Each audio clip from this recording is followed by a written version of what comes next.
Hi friends, career tracker PSC ക്ലാസ്സിലേക്ക് ഏവർക്കും സ്വാഗതം.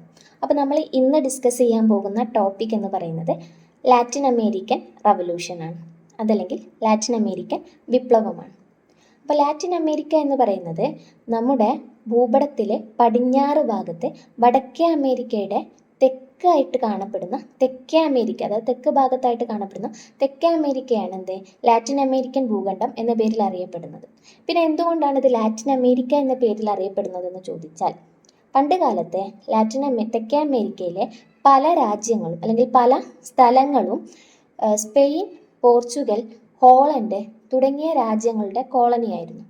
അപ്പോൾ തെക്കേ അമേരിക്കയിലെ പല സ്ഥലങ്ങളും സ്പെയിൻ, ഹോളണ്ട്, അതേപോലെ പോർച്ചുഗൽ എന്നീ രാജ്യങ്ങളുടെ കോളനിയായിരുന്നു.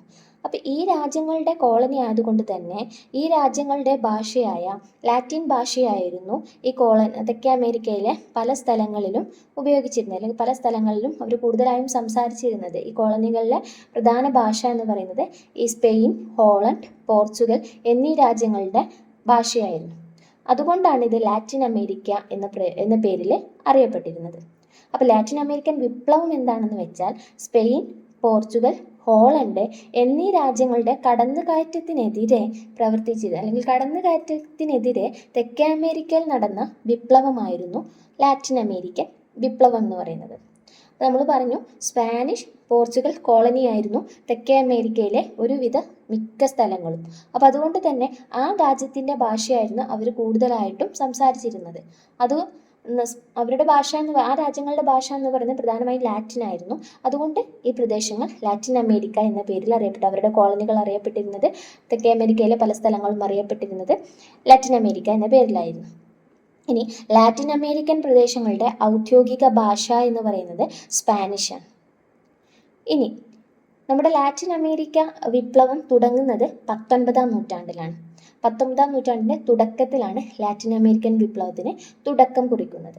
ലാറ്റിൻ അമേരിക്കൻ വിപ്ലവത്തിന് നേതൃത്വം നൽകിയത് പ്രധാനമായും 3 നേതാക്കളായിരുന്നു. അവരാരൊക്കെയെന്ന് വെച്ചാൽ ഫ്രാൻസിസ്കോ മിറാണ്ട, സൈമൺ ബൊളീവർ, അതേപോലെ ജോസേ ഡി സാൻ മാർട്ടിൻ.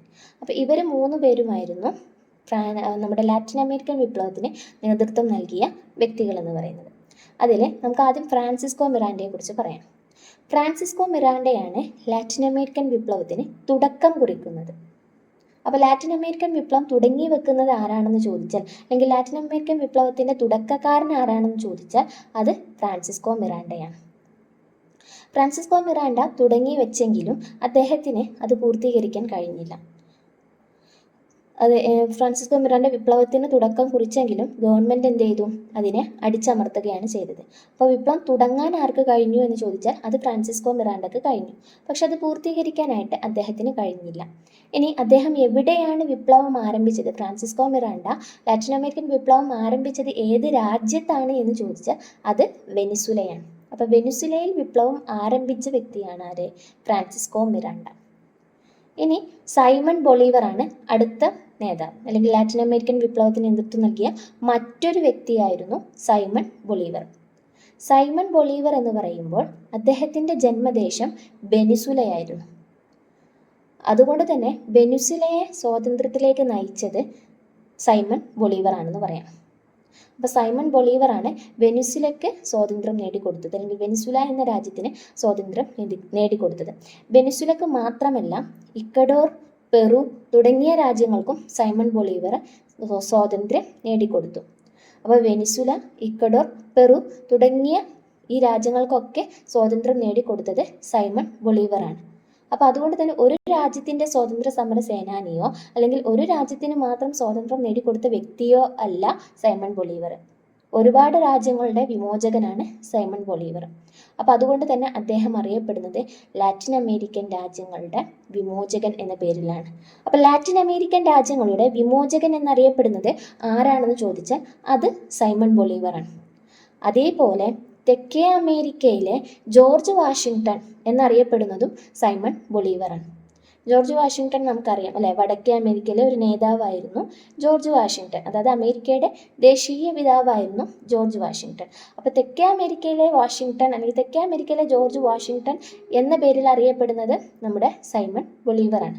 അദ്ദേഹം മോചിപ്പിച്ച രാജ്യങ്ങൾ ഏതൊക്കെയാണെന്ന് ചോദിച്ചാൽ വെനിസുല, ഇക്വഡോർ, പെറു എന്നീ രാജ്യങ്ങളാണ് സൈമൺ ബൊളീവർ സ്വാതന്ത്ര്യത്തിലേക്ക് നയിച്ചത്. സൈമൺ ബൊളീവറിൻ്റെ ജന്മദേശം ഏതാണെന്ന് ചോദിച്ചാൽ അത് വെനിസുലയാണ്. ഇനി മൂന്നാമത്തെ വ്യക്തിയായിരുന്നു ജോസേ ഡി സാൻ മാർട്ടിൻ അല്ലെങ്കിൽ സാൻ മാർട്ടിൻ എന്നറിയപ്പെടുന്നത്. സാൻ മാർട്ടിൻ അദ്ദേഹം ഒരു സൈനികനായിരുന്നു. സൈനികനായതുകൊണ്ട് തന്നെ അദ്ദേഹം ലാറ്റിൻ അമേരിക്കൻ രാജ്യങ്ങളുടെ വിമോചനത്തിനായി ഒരു സൈന്യത്തെ രൂപീകരിച്ചിരുന്നു.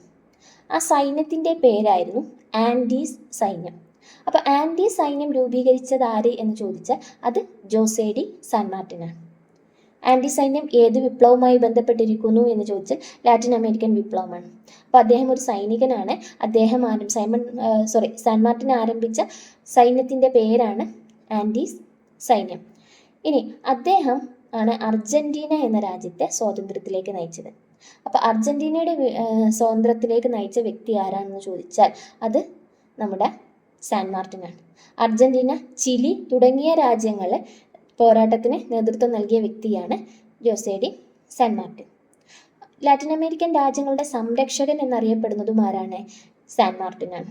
ലാറ്റിൻ അമേരിക്കൻ രാജ്യങ്ങളുടെ സംരക്ഷകൻ എന്നറിയപ്പെടുന്നതും ആരാണ്? സാൻ മാർട്ടിനാണ്.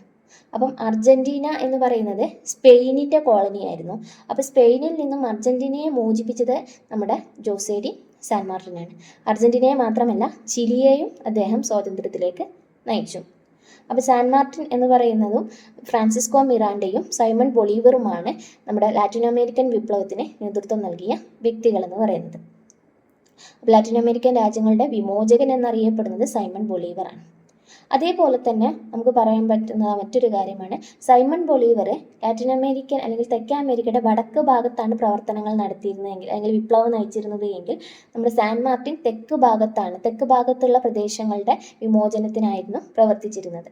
അപ്പോൾ തെക്കേ അമേരിക്കയുടെ വടക്ക് ഭാഗത്ത് വിപ്ലവങ്ങൾക്ക് നേതൃത്വം നൽകിയത് നമ്മുടെ സൈമൺ ബൊളീവറും തെക്ക് ഭാഗത്ത് നേതൃത്വം നൽകിയത് ജോസേ ഡി സാൻ മാർട്ടിനുമാണ്. അപ്പം ഇത്രയും കാര്യങ്ങളാണ് നമ്മൾ ലാറ്റിൻ അമേരിക്കൻ വിപ്ലവത്തെക്കുറിച്ച് പറയാനുള്ളത്. ഇനി മറ്റൊരു കാര്യം എന്താണെന്ന് വെച്ചാൽ നമ്മുടെ ലാറ്റിൻ അമേരിക്കൻ പ്രദേശങ്ങളിലെ കോളനികളായിരുന്ന അല്ലെങ്കിൽ ലാറ്റിൻ അമേരിക്കൻ പ്രദേശങ്ങളിൽ സ്വാതന്ത്ര്യത്തിലേക്ക് നയിച്ച അതായത് അർജന്റീന ആണെങ്കിലും ചിലി ആണെങ്കിലും അതേപോലെ തന്നെ പെറു, ഇക്വഡോർ, വെനിസുല തുടങ്ങിയ രാജ്യങ്ങൾക്കൊക്കെ സ്വാതന്ത്ര്യം നേടിക്കൊടുത്തത് ഒരു രക്തച്ചൊരിച്ചിലൂടെയാണ്. ഓക്കെ, പക്ഷെ ഒരു രക്തച്ചൊരിച്ചിലും ഇല്ലാതെ ഒരു തുള്ളി രക്തം പോലും ചിന്തിക്കാതെ സ്വാതന്ത്ര്യം നേടിയ ഒരു ലാറ്റിൻ അമേരിക്കൻ രാജ്യമായിരുന്നു ബ്രസീൽ എന്ന് പറയുന്നത്. ബ്രസീൽ പോർച്ചുഗലിൻ്റെ കോളനിയായിരുന്നു. പോർച്ചുഗൽ എന്ന രാജ്യത്തിൻ്റെ കോളനിയായിരുന്നു. അപ്പോൾ ഒരു തുള്ളി രക്തം പോലും ചിന്തിക്കാതെ സ്വാതന്ത്ര്യം നേടിയ അല്ലെങ്കിൽ ഒരു തുള്ളി രക്തം പോലും ചിന്തിക്കാതെ വിമോചനം നേടിയ ഒരു ലാറ്റിൻ അമേരിക്കൻ പ്രദേശം ഏതാണെന്ന് ചോദിച്ചാൽ അത് നമ്മുടെ ബ്രസീലാണ്. അപ്പോൾ ഇത്രയുമാണ് നമുക്ക് എന്ത് ചെയ്യാനുള്ളത്, ലാറ്റിൻ അമേരിക്കൻ വിപ്ലവവുമായി ബന്ധപ്പെട്ട് പഠിക്കാനുള്ളത്.